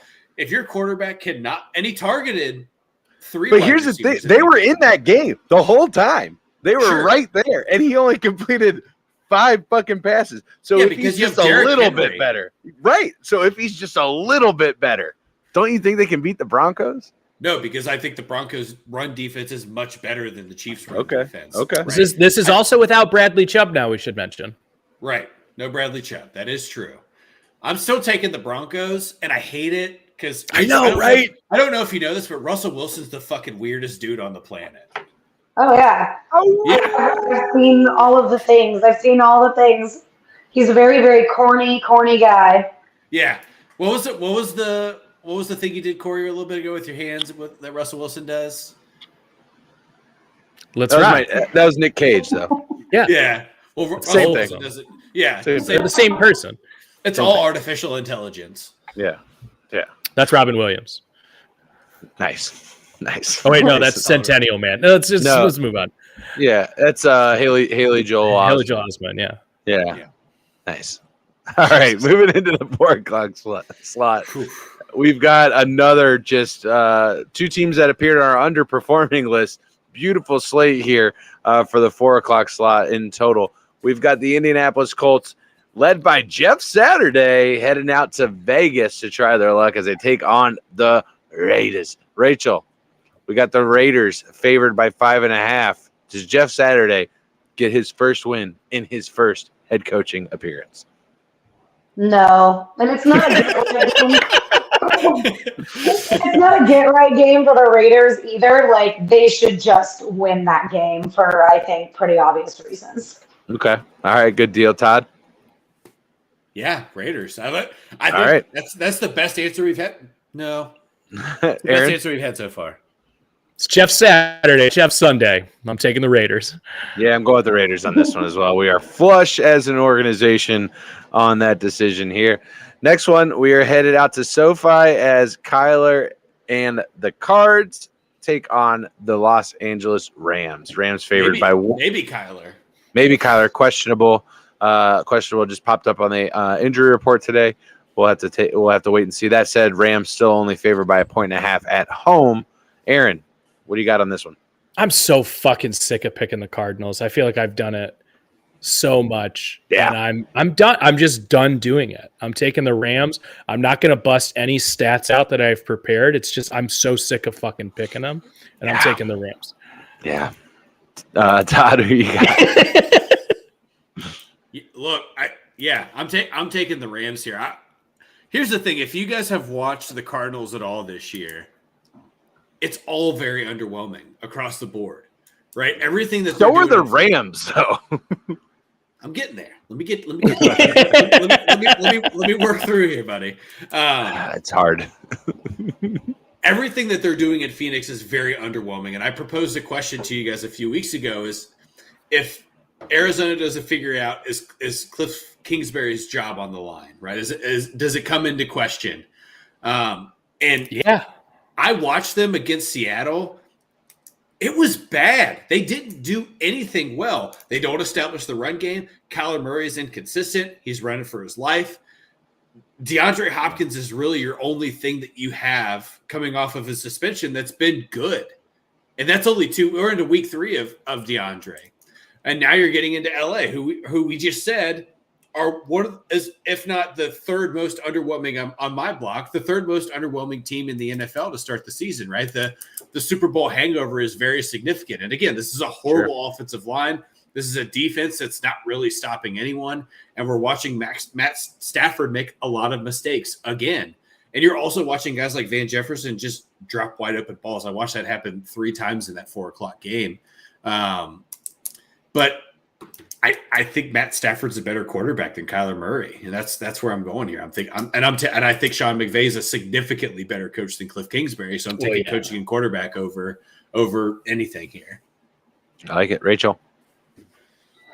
I'm actually looking something up really quick because you mentioning Stafford being the better quarterback kind of put a thought into my head. I can take this one while you're looking that up then if you like. Yeah. All right. So actually, the point that Todd made about McVay in the comment of being better coach, I agree with that. I think he is the better coach. I think everybody here would agree with that statement. He's actually not that good against his division, though. When the Rams lose games, it's to a division rival. I also, Aaron, am very fucking sick of betting on the Cardinals all the time. I'm also very sick of betting on the fucking Rams every time and being wrong in those instances. I hear. I'm Corey's what? I'm sorry. I said you're going tie. Yeah. If someone that's 10 wins right there. It's 10 wins. Yeah, if you call a tie, it's got to be 10 wins. All right. I'm taking the Cardinals. What I have seen from the Rams, I've seen flashes at least from the Cardinals. There's been some games where like, oh, okay, there's some offense. Like that Saints game, for instance, that defense just rose right up and swallowed Andy Dalton. If they can be a half of that against the Rams, I think that this offense can kind of lead into something. And I'll maybe this segues into Rachel. Maybe it goes against exactly what you're going to say. I think Kyler's better than Matt Stafford, personally. Rachel, who are you taking in this one? So this kind of got me thinking, and I was like, I guess I can't think of like every game, but in my mind, some of the games that stood out on these Lions teams that were pretty bad is their record versus the Cardinals. For some reason, it's like a weird trap game. They would go in there and like lose to the Lions. They did it last year. Yeah, that's what Jared Goff. But I'm thinking a couple seasons ago, it was like week 3. We still had Matt Patricia. Lions are looking god awful, and Arizona Cardinals come in, and they just put up this solid game with Stafford. And I could be making this up. I was trying to look up Stafford's record versus Kyler Murray, and it just wants to do like stat comparisons and their overall records versus overall records and blah, blah, blah. And I just got tired of looking. But I do think Stafford plays well versus the Kyler Murray, Arizona Cardinals. I'm going to give it to them. I think it's going to be probably not that great of a game to watch, but I'm going to go with the Rams. A classic NFC West clash. A division that a lot of people are so really high on. And you know what? Honestly, on our earlier report cards, we could have said underperforming or, not meeting expectations. The AFC West could have just been lumped into that entire thing. A team that we didn't really talk about was the Los Angeles Chargers. We'll get to them right now. The Los Angeles Chargers going into San Fran to take on the 49ers. 49ers favored by 7. Aaron, you had the Chargers in the AFC Championship game going. I did, yeah. I mean, I'm obviously feeling a little bit. I'm feeling a little bit different now with Keenan Allen being out most of the season, Mike Williams being out as well. And the reason I left them off any of those lists, Corey, is they're still sitting at 5-3. Mm-hmm. What I don't understand Same is here. They just refuse to let Herbert throw the ball downfield. Like, I'm looking at a guy who has an absolute rocket launcher on his right arm, and they're like, I think I saw a stat where it's like he didn't attempt to pass over 7 yards in the first half at all. Wow. And that's obviously by design. It's not that he can't do it. It's that you're not scheming it up that way. So this is an interesting one. It's San Francisco -7, right? So Vegas is stamping it out pretty well. 49ers coming off of a bye here. Obviously the McCaffrey addition is interesting for them as well. I think San Francisco wins this game. It's hard for me to pick the Chargers here. I'm trying to find a reason to. I think they cover. Yeah, I think they can cover 7. But yeah, I'm just going to take the 49ers here, and I'll let the next person go on because I don't really have anything better to say than that.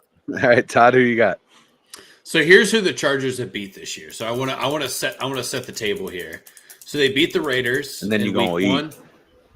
They beat the Texans. They beat the Browns, which that's a game that the Browns gave to the Chargers, right, Aaron? I'm sure you watched that game. No, I recall, Todd. Yeah. They beat the Broncos in overtime, right? The worst offensive team at one point in time in the NFL in overtime. Then lose to the Seahawks and sneak by the Falcons because of a fumble that turned into another fumble that got them back downfield. They should not have been. That game should have gone into overtime if I can't remember the defensive end that picked up the ball for the Atlanta. If he had any thought at all, you get that ball, you sit down, you let somebody touch you, then you let your offense get downfield, kick a field goal, win the game, right? You have Young Hoku, you could do it. So my point being that the Chargers don't have any good wins of those 5 wins, right? That's where I see them right now. This is also a team that got beat by 28 by Jacksonville, right? In week 2 or 3, I believe. They're the worst team with a winning record in the NFL, in my opinion. I don't think Bobby and I watched most of that Falcons Chargers game, especially the last 5 minutes. And here's the thing, and Aaron, I'm sure you're going to be flabbergasted when I say this. I was not overly impressed with Justin Herbert just in general in that game. No, I said it, 2 weeks, or was it 3 weeks ago, Corey? I said, listen, Burrow has now leapfrogged Herbert to me in that, the next budding the 2020 class, of that quarter, but not even that class, but just that like tier of, doesn't have to necessarily be that year, but and look, I think it's coaching, man, because and Herbert's dealing with the ribs as well. I still love Herbert, but so what's going on? What's up with the Chargers franchise and their ability or lack thereof to handle injuries? What the fuck is up with that? That team cannot. I didn't realize they still employ that doctor who stabbed Tyrod. Tyrod in the lung. Fuck? He's still their team physician. Insane. How? He's got something on him. He's got some dirt. Here's the thing. Todd? I have the Niners. It's a long-winded way of saying that I have the Niners, but I just want to make a point here that when you have this is a team where you don't let the record depict the quality of team, right? This is a fraudulent team right now in the NFL. Here we go. So we already deemed that the Rams were fraudulent enemy number 1. I don't think that anymore that they can be fraudulent enemy number 1, and that we just know they're just not a good football team. Are the Chargers fraudulent enemy number 1? The other Los Angeles team fraudulent enemy number 1? Any team that plays their games in SoFi Stadium, they're a fraudulent. Aaron, enemy defend them. That's where How I not? Because they still have the Raiders and the Broncos in their division, who are much more. That's not what I'm asking. I know what you're asking, but what I'm saying is they still are in this AFC West that we all thought was going to be this just absolute fucking balls to the wall division, and it's just not. So until the Chargers right now are just by association in the mix because all these other teams have underperformed around them. They're still 5-3. They can get right with a positive record. So let's take a look at their schedule. I'm interested now that we're kind of diving into, we're kind of expanding outward as to why they are not fraudulent, right? And Rachel, I'm curious, what do you think that the Chargers are legit? I think at this point, maybe it's yet to be seen because, like you said, the quality of these wins is kind of is in question. I think it's been a strange season for Herbert as well. Thank God for Eckler because he brings a little bit of life to that offense and he's so damn good. Yep. But I mean, here in San Francisco, just to parlay it into that, San Francisco's got a good run defense. It's going to put a lot more pressure on Herbert to air the ball out. But I also just don't think we've seen how good this 49ers offense is with the addition of Christian McCaffrey yet. I think we've seen bits and pieces. I think we know who he is and what he can do. And if he is on the field, I think the 49ers are going to continue to be a better team. So you got the 49ers in this one for sure. I do. Yeah. I think we're all going with the 49ers. I don't think that's anything. I do want to kind of get on this Chargers thing here. Their next 2 matchups, they're going to be 500 after their next 2 matchups. They're taking on that. It looks not too bad. It doesn't. Cardinals, Raiders, Dolphins. They're going to lose that one. Titans. We'll see who's playing quarterback. But I would, if Tannehill's there, I'm taking the Titans in that one. Yeah, we'll see what's going on in 6 weeks from now. Yeah, Colts. Obviously, they win. Obviously, they win. Rams, Broncos. It's not a gauntlet. That's for sure. No, right? it's not. That's what I'm saying. This team can make the playoffs easily. That's not sure. but also maybe not, because there's so much going on in the AFC right now. Look at the AFC East. They've got every single team is over at or above 500 in the AFC East. So they might not. We'll see. You know, a 10-win season might not get you in if you don't win your division, right? So we'll have to wait and see what that shakes up to be. Yeah. But my point about them being fraudulent is a 5-3 record is not indicative of the quality of that team. If you put them up against any other 5-3 team in this league, they will get beat. That's what I mean by that, in terms of their record does not reflect how good they are. 110% agree. Yeah, so I'm with you guys too. So I kind of jumped ahead there. Sorry, I went to the Sunday night game. They're the only 5-3 team in the league. So suck on that. All right, Bengals start. The Titans are 5-3. Yes, they are. So put them against the Titans. All right. We'll see in a few weeks. We'll see in a few weeks. So last 4:00 game. This one, I don't know that it's going to be a huge, crazy debate on this one. Dallas going into Green Bay. Cowboys are favored by 5. Rachel, what are we looking for on this one? Can everybody lose? Gosh, that would be great for me. But, tie's worth 10. Totally. Best case scenario, a tie, but I'm giving it to Dallas. Yeah. Easy pick on this one for me. I got the Cowboys. Not coming off a bye, are they? Yes, they are. Okay, yeah. I'm taking the Cowboys. Yeah, for that sure. That defense is rested and hungry, Dallas. Bobby say Cowboys by 15 plus. All right. I like it. All right, cool. So we're all, Todd, I didn't ask you, but I'm assuming you're logical. I was just shaking my head the whole time, so I just assumed that you guys figured I was going with the Cowboys. Another one that's not really a big question here, but Washington Commanders heading into the link, take on the Eagles. 10.5 point favorite are the Eagles. I mean, I think we're all going to bet on the Eagles. They're bound to lose a game, right? Statistically speaking, they're going to lose a game. Is it this one? It's not this one. Okay. It'll be like maybe Cowboys. That's it. Okay. Like, look at their schedule. Yeah. Commanders, Colts, Packers, Titans, Giants, Bears, Cowboys, Saints, Giants. Oh, I don't know. They might do it. Wow. Holy shirts and pants. Yeah, I'm taking the Eagles on this one. I think I might.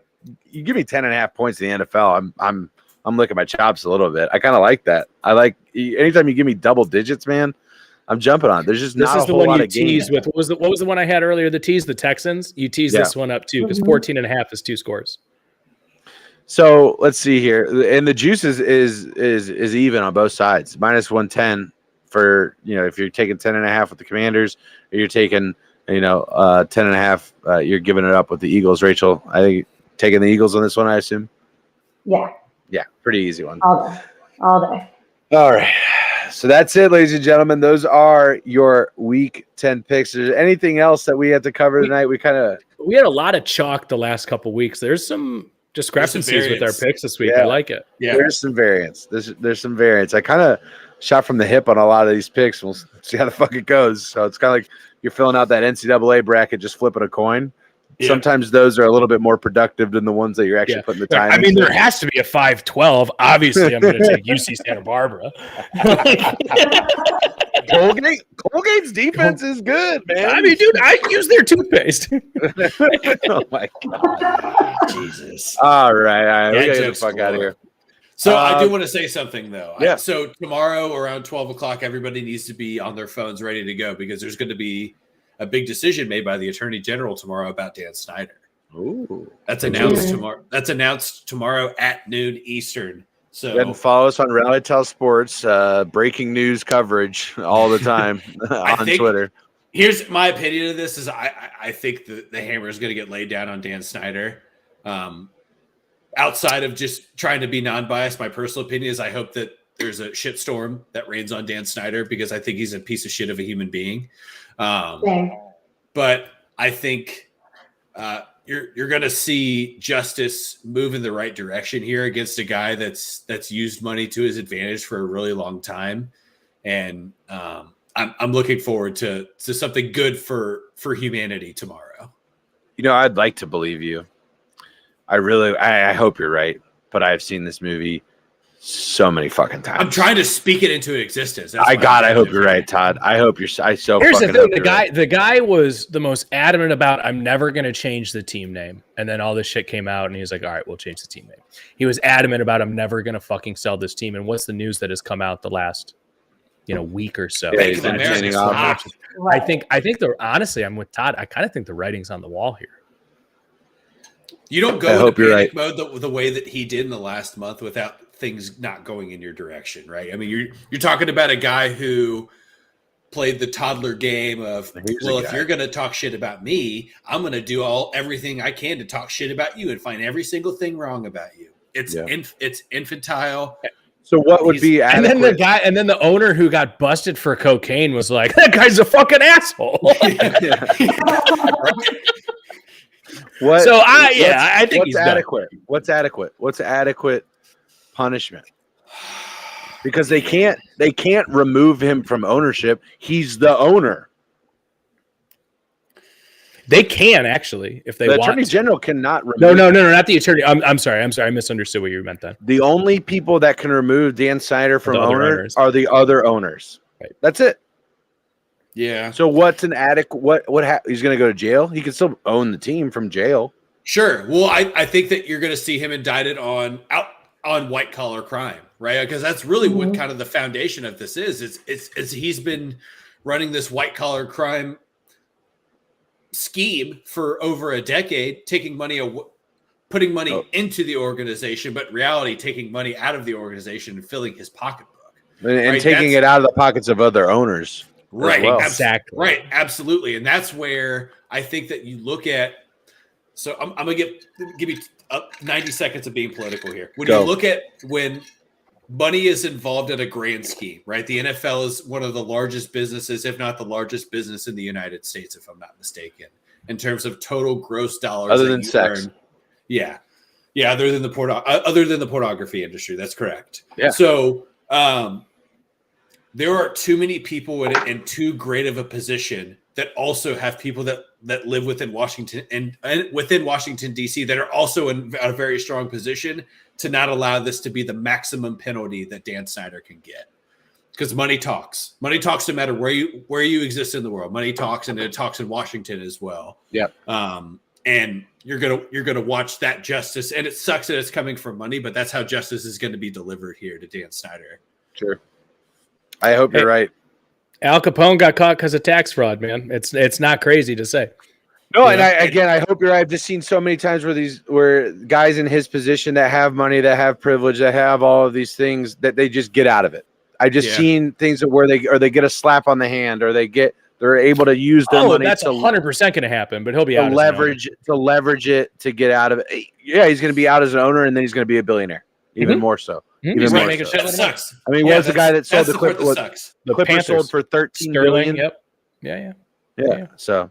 Yeah, Baumer's, it's not like Baumer's sitting around, living on Skid Row in L.A., right? But there has to be some justice involved here. I think that's the humanitarian side of me needs to see something happen. I know that he's going to be rich no matter what. Right, the guy's 72% owner of an NFL team. Like, sure, he's just gonna have a lot of money. Yeah, but he's got to be held accountable for his actions. That's all I'm saying. We'll be checking out tomorrow online at around noon. Rachel, it's been awesome to have you back. It's been fantastic. Thank you so much for joining us, everybody. Go and follow her on Twitter, Rachel Marie Sports. You can subscribe to her channel on YouTube. What's next for you? What are we looking out for? I know you kind of been in a little bit of a hiatus from doing your own thing, but what's next for you?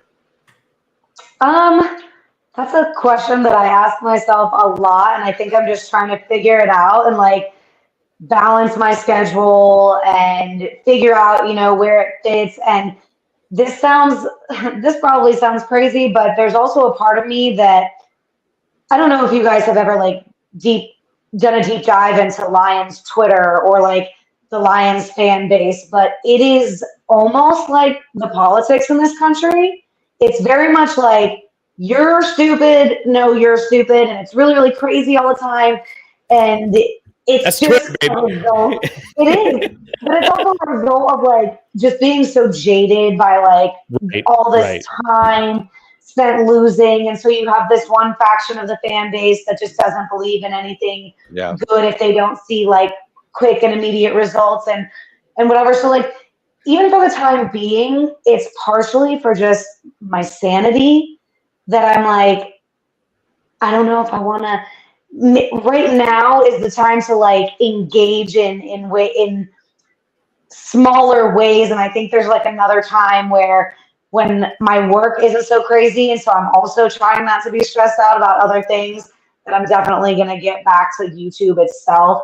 Right now, it's great to join guys like you. Sometimes on Sunday nights, I pop into, I think they call it like the Queens of the Pride or something like that. I haven't done it in honestly weeks as well because I've been traveling all these weekends for work, but it's an all-female perspective on Lions football Sunday nights. If you follow if you follow Lions on the Prowl on Twitter, you'll definitely find links to that show. So for now, it's like popping in, saying my piece, and sometime in the future, I'm hoping to put some more stuff up on my own channel. So stay tuned for that whenever it is. Well, you're always welcome back here on Rally Tell Sports. We love having you on. It's fantastic. We're gonna have to get to the Lions on the Prowl. We're gonna have to get those ladies on here at some point as well. Love having different perspectives, different fan bases, and all that. Absolutely. Here on Rally Tell. Great. Yeah, And Lions fans are always great too. So they are. It works out. We've all shared the pain. Lions. We've all been in the pain. Yeah. We all know what it's like. Have. But I appreciate you guys having me, and I'll look forward to come back sometime soon. Fantastic. Yeah, friend of the pod. Yeah, friend of the pod. Awesome. Well, everybody else for jumping in the chat. Again, go ahead and subscribe to Rachel on YouTube. You can follow her on Twitter. Do the same for us. We're on Twitter, YouTube, TikTok, on all your socials. Go ahead and say hello. For Aaron, for Todd, and for Rachel, I'm Corey. We'll be back next week with another episode of Dingers, Dunks, and Drives. Peace.